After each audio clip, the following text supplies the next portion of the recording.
The 2020 Italian Grand Prix.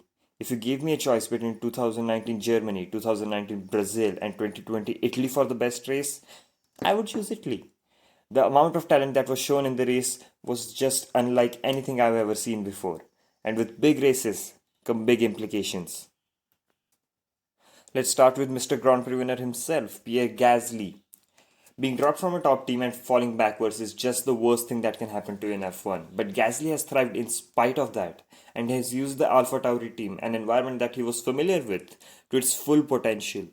He has not only driven a midfield car to consistent good results, he has proven himself as more than capable of winning races. He defended his first place from Carlos Sainz, who was in a better car, till the end. There's so much that you could say about this man, but where he's going to be talked about the most is Red Bull, with the dilemma of whether to promote him back or not.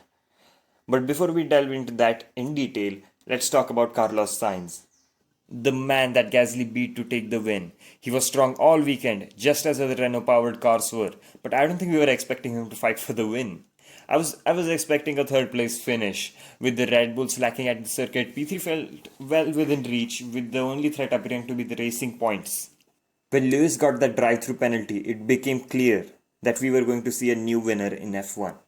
However, just as that was happening, circumstances made it so that Gasly was in front of Sainz.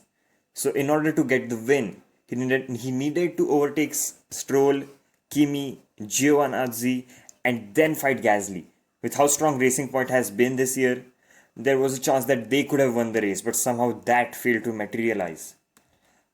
But with this, Carlos really proved himself and he definitely deserves a spot at the big teams. But his luck is just not with him as he has to go to a struggling Ferrari next year. I think this is going to really frustrate him.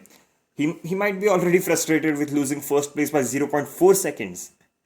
But imagine the frustrations of a driver who knows that he can win in a car that is barely hanging to the back of the midfield. Next year is going to be really interesting in terms of how the Sainz Ferrari partnership goes. Coming to Racing Point, it was a good weekend for them. The mix up due to the safety car and red flags placed Stroll in the right place to fight for the win, which ended with him in third place. The same caused Perez to get stuck in the midfield, which translated to a 10th place finish. I think that if Perez was in Stroll's place, he would have won the race, but it is just a what if thing. The race was good for Racing Point overall, I would say, but one thing that I want to point out is that Racing Point seemed to be falling off a little bit. At the start of the season, it was a really strong car, but today it just didn't feel in form, and at the Belgian Grand Prix, their inability to keep up with the McLarens or Renaults just seems to me as them losing in the development war with the other two teams. Coming to Red Bull now, well, to put it in simple terms, they're in a driver's mess. Alex Albon is just not performing, and that's it. He's a good driver, 100%, but he's just not putting his Red Bull where it should be.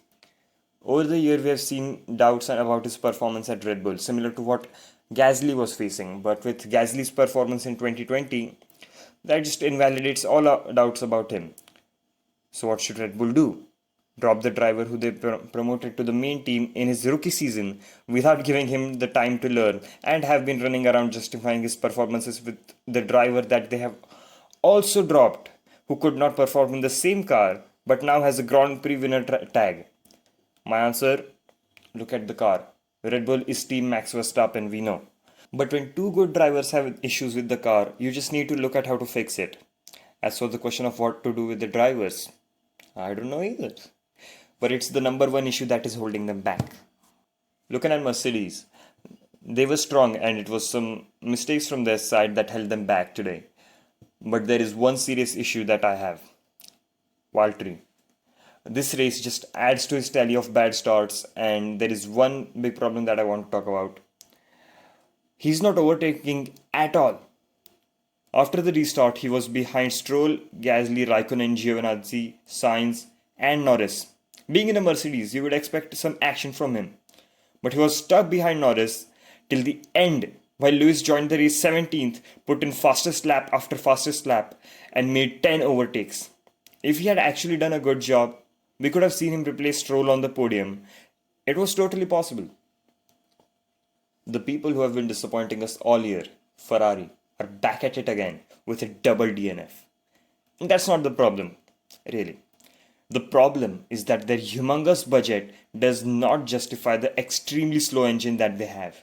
An engine that goes out to other teams. They are holding back 30% of the field with them. At the start of the race, Leclerc was battling Kimi. You cannot expect a team like Ferrari to be racing with their B team. At the end of the day, I'm just worried for Carlos. Ferrari better get this right next year.